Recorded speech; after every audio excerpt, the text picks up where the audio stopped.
नमस्कार, मैं निशिता और आप देख रहे हैं इंडिया जंक्शन। आज अभी अभी हमारी मौजूदगी है विधानसभा में। आज है 15 अगस्त, स्वतंत्रता दिवस का दिन है। आज हमारा देश आज़ाद हुआ था और अभी हमारे पीछे अगर आप देख सकते हैं तो मार्च पास्ट हो रहा है।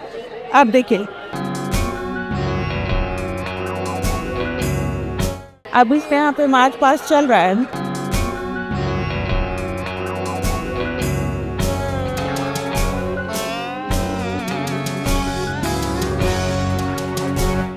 आज 15 अगस्त, आप हमारे देश को कुछ कहना चाहेंगे? बहुत बहुत बधाई देंगे, शुभकामनाएं देंगे। 80वां स्वाधीनता दिवस है और इस स्वाधीनता दिवस पे हमारे युवा, हमारी महिलाएं, हमारे किसान, हमारे नौजवान सब प्रण करें, संकल्प करें कि हम विकसित भारत के सपने को पूरा करेंगे। आज़ादी का जब 100वां वर्ष होगा, शताब्दी वर्ष होगा, भारत विश्व गुरु बने, विश्व समृद्ध हो, विकसित भारत हो और इस विकसित भारत के सपने को पूरा करने का काम विकसित उत्तर प्रदेश के नौजवान करेंगे। जब ये विकसित उत्तर प्रदेश बनेगा, मैं शुभेच्छा देता हूँ, शुभकामनाएं देता हूँ।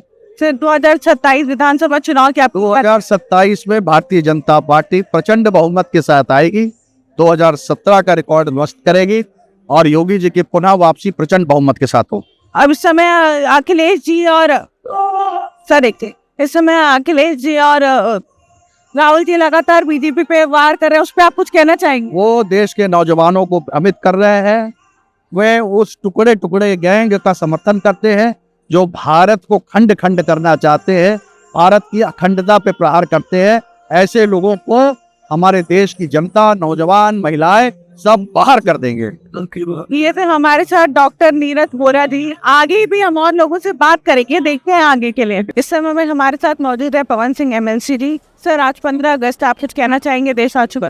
आज मैं स्वतंत्रता दिवस की बहुत बहुत शुभकामनाएं देता हूं। आज आपने देखा होगा विधानसभा पर जिस तरह नव्य भव्य तरीके से स्वतंत्रता दिवस मनाया गया है। निश्चित तौर से माननीय मुख्यमंत्री जी बहुत कॉन्फिडेंस से लबरेज थे। हकीकत में वन डिस्ट्रिक्ट वन प्रोडक्ट, पहले वन डिस्ट्रिक्ट वन माफिया हुआ करता था। हमारा पहले उपद्रवी प्रदेश हुआ करता था, बीमारू प्रदेश हुआ करता था। आज हमारा प्रदेश उत्सव प्रदेश बन चुका है, उत्तम प्रदेश बन चुका है। और जिसके लिए माननीय मुख्यमंत्री जी ने, माननीय प्रधानमंत्री जी ने यहाँ पर पहले 2 एक्सप्रेस वे हुआ करते थे, 22 एक्सप्रेस वे यहाँ पर कहीं ना कहीं 10-12 चालू हो चुके हैं और 10 और बनने के राह पर है।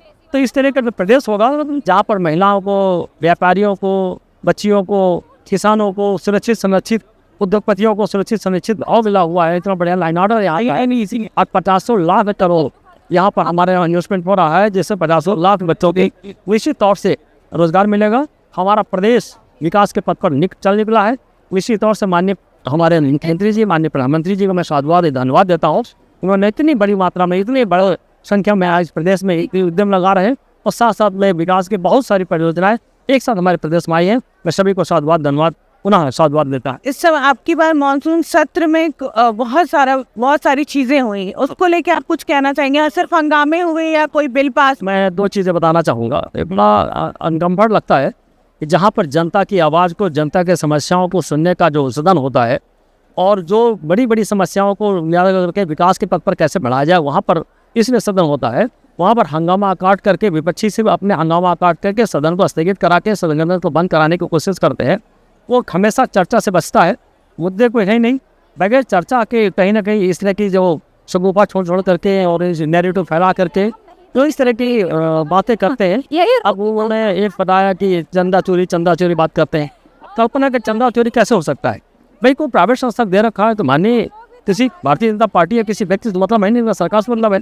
तो संस्था ने कभी 2-4-6 लोगों ने जो चोरी की है उनको माननीय मुख्यमंत्री कठोर से कठोर सजा भी दे रहे हैं, जेल के अंदर ठूस दिया और रोज उनकी स्कूटी होकर के कहीं पर उनको और कौन इन्वॉल्व हो उनको भी सजा दी जा रही है।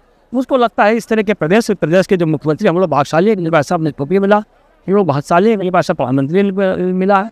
निश्चित तौर से जैसा आप बता रहे हैं कि विधानसभा न चलने पर विपक्ष की पूरी पुरजोश रहती है क्योंकि जनता उसको मतलब है नहीं। उन्होंने हंगामा काट करके हमारे 1 दिन पहले से इनको स्पीड कर, लेकिन युवा बहुत आक्रोशित दिख रहा है सर इस समय। बिल्कुल सही आप कह रहे हैं। जनता की समस्या को समूल निराधार करने के लिए, समाधान करने के लिए माननीय प्रधानमंत्री जी, माननीय योगी जी उन्होंने काम कर रहे हैं। निश्चित तौर से जहाँ पर कुछ कमियां थी उनको अपडेट किया जा रहा है। अब दोबारा कोई भी घटना किसी भी तरीके के युवाओं को कहीं पर भी किसी भी तरीके का या जनजी को किसी भी तरीके का प्रश्न उठाना पड़ेगा।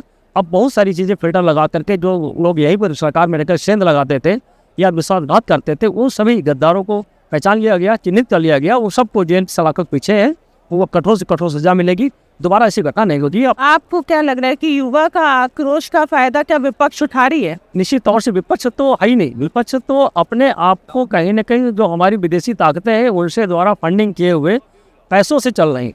आपने देखा होगा अभी चाहे हमारा दिल्ली हो, चाहे हमारा किसान आंदोलन हो, वहाँ पर हजारों करोड़ रुपए आता है। कहाँ से आता है? कहाँ से खाना मिल रहा, कहाँ से पानी मिल रहा, कहाँ रहने की व्यवस्था मिल रही? उनके प्रायोजित होते हैं, क्योंकि हमारे माननीय प्रधानमंत्री को, माननीय मुख्यमंत्री को पूरा विश्व देख ही नहीं पा रहा है।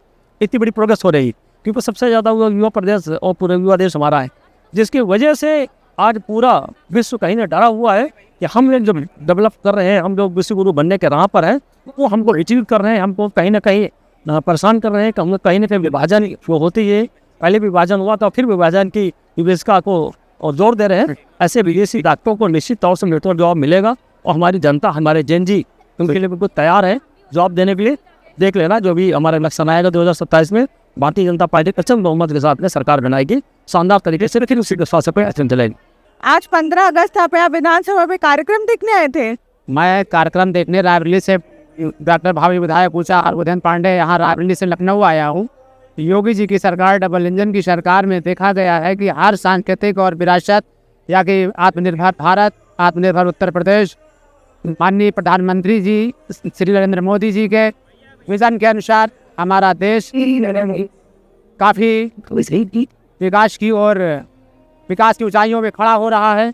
गरीब को रोटी देने का काम मेरी सरकार कर रही। उस समय युवा तो बहुत आक्रोशित है। युवाओं के लिए मोदी सरकार, योगी सरकार बहुत सारी अनेक 6 लाख 9 साल में 9 लाख सरकारी सर्विस भी, मतलब बीजेपी गवर्नमेंट के माध्यम से, पारदर्शी माध्यम से 9 लाख सरकारी गवर्नमेंट सर्विस जनता को दी गई।